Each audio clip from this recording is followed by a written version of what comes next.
Hey guys, I want to share with you one of my favorite soups. It's a potato beet leek soup. Now, what I have here, basically just what I had. I have two beets and I'm going to just peel them. I'm not going to pre-cook them. And then 2, 4, 6, 8, 10 red potatoes. I'm going to leave the skin on.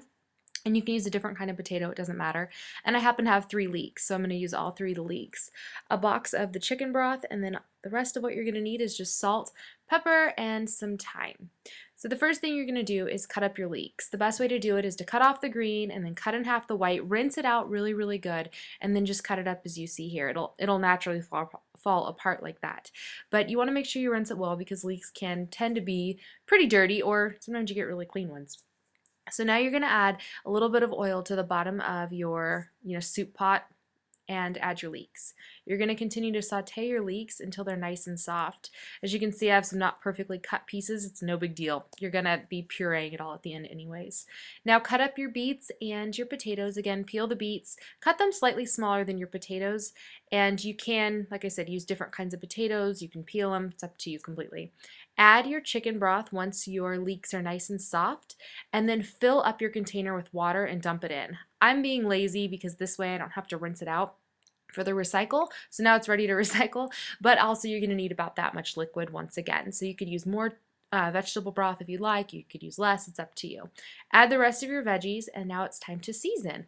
I have here about a teaspoon of thyme and then maybe about a half of a teaspoon of salt and a half a teaspoon of pepper. You can adjust the flavors later, as you'll see.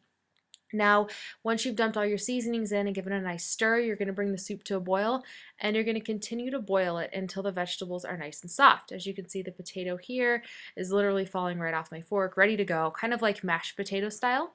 And then the beets, as soon as I catch one second, are also nice and soft. As you can see here, they kind of fall right off the fork. Sometimes with beets, you got to taste them, just because they can be a little deceiving. Not as easy as a potato. Now I'm going to be using my emulsion blender or stick blender. You could use a regular blender, a food processor, whatever you'd like, whatever you happen to have. I just love this one. I really love it because I don't have to dirty another dish or another bowl or my blender, you know what I mean. So you're going to puree it. You're going to get everything nice and smooth, and depending on how you do it, it totally doesn't matter. This one's actually from Costco. It was about 20 bucks and it came with a mini food processor too. So be on the lookout for that. It's a great deal. But continue to blend it, and now you're going to add a cup of milk or heavy cream. This is going to kind of, I don't know, creamy up the soup, I guess, a little bit. You could omit it. It won't be quite the same, but you could omit it and leave it, like a vegan soup if you'd prefer. Up to you. And then just mix it in. From there, you're going to want to taste it and then adjust your salt and your pepper and your thyme, add more, whatever you need to do. I added both more salt and pepper. And now for the fun part. And this is probably why my kids love this soup so much. I have some sour cream in a piping bag with just a small, tip on it, small point tip, and they can decorate their own soup. So you're going to add the sour cream, which I think the sour cream makes the soup. I really do. So you're going to add the sour cream, but then, you'd be taking away the vegan if you didn't add the milk. Up to you.